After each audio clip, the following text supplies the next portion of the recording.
Friends, welcome to Emmy spicy Tamil kitchen.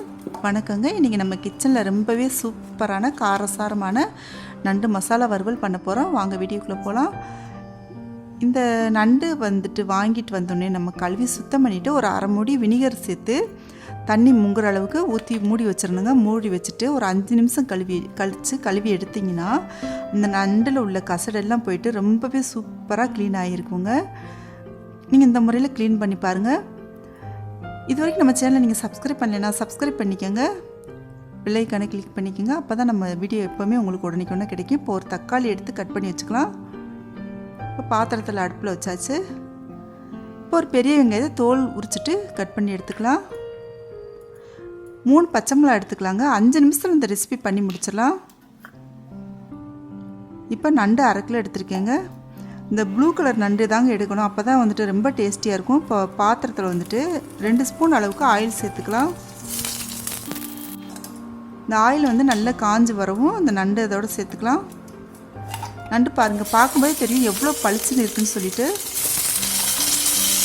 நான் 1/2 kilo நண்டு எடுத்துருக்கேங்க. இதுக்கு இந்த நண்டுலேருந்து கொஞ்சம் தண்ணி விட்டு வரும், அதனால் கொஞ்சம் அந்த பாத்திரத்தில் இருக்கட்டும், தண்ணி வந்துகிட்டே தான் இருக்கும். இப்போ இந்த பச்சை மிளகா, வெங்காயம், தக்காளி இது 3மே நம்ம பேஸ்ட் மாதிரி அரைச்சி எடுத்துக்கிட்டோம். அதை இதோடு ஆட் பண்ணிக்கலாம். இப்போ கிளறி விட்டுக்கோங்க. அதுலேருந்து தண்ணி வந்துகிட்டே இருக்கிறதுனால கொஞ்சம் ஈரம் இருந்துட்டு தான் இருக்கும். இப்போ கிளறி விட்டுக்கோங்க. அதெல்லாம் வற்றி வர மாதிரி. இப்போ 1/2 ஸ்பூன் மஞ்சள் தூள் சேர்த்துக்கலாம். மஞ்சள் தூள் சேர்த்துட்டு நல்லா கிளறி எடுத்துக்கோங்க. இது ரொம்பவே டேஸ்டியாக இருக்குங்க. இவ்வளோ சூப்பரான ஐட்டத்தை உங்களோட நான் ஷேர் பண்ணிக்கலாம்னா எப்படி. இப்போ 100 மில்லிகிராம் தண்ணி சேர்த்துக்கலாம். தண்ணி நிறைய சேர்க்க தேவையில்லைங்க. இப்போ தண்ணி நல்லா கொதிச்சு வந்துட்டுருக்கு பாருங்கள். இந்த நண்டுலேருந்து தண்ணி வர்றதுனால இதுக்கு நிறைய தண்ணி தேவையில்லை. உப்பு சேர்த்துக்கலாம்.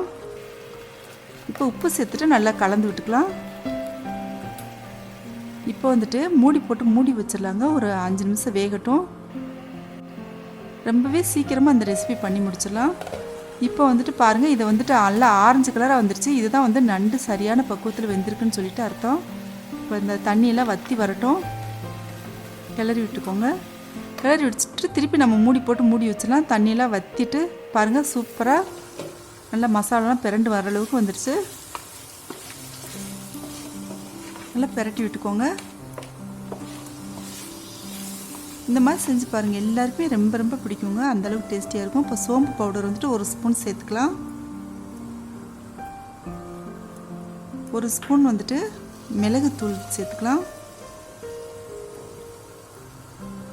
1 ஸ்பூன் சீரகத்தூள் சேர்த்துக்கலாங்க. நான் இந்த பவுட்ரு எல்லாமே நான் 1 மாதத்துக்கு ஒருக்கா நான் மிக்ஸி ஜாரில் போட்டு அரைச்சி தனித்தனியாக எடுத்து வச்சுக்குவேன். ஒரு அரை மணி நேரம் செலவு பண்ணால் போதுங்க. நம்மளுக்கு குடும்பத்துக்கு தேவையான பவுட்ரு எல்லாமே நம்ம ரெடி பண்ணி வச்சுக்கலாம். இப்போ நல்லா பிரட்டி விட்டுக்கோங்க. இந்த மசாலா எல்லாமே இந்த நண்டோட கலந்து வர மாதிரி நல்லா பிரட்டி விட்டுக்கோங்க. இப்போ இந்த தண்ணியெல்லாம் வற்றிட்டு நல்லா வந்துருச்சு. இப்போ மல்லித்தலை சேர்த்துக்கலாங்க. இந்த மல்லித்தலை சேர்த்த பின்னாடியுமே நம்ம பிரட்டி விடணும். இந்த பிரட்டி விட்டுட்டோம்னா இந்த மல்லித்தலையில் உள்ள ஃப்ளேவருமே இந்த மசாலாவோட கலந்துட்டு ரொம்பவே நல்லாயிருக்கும். அவ்வளவுதாங்க, சூப்பரான நண்டு மசாலா ரெடி ஆயிடுச்சு. நீங்களும் இது செஞ்சு பாருங்கள்.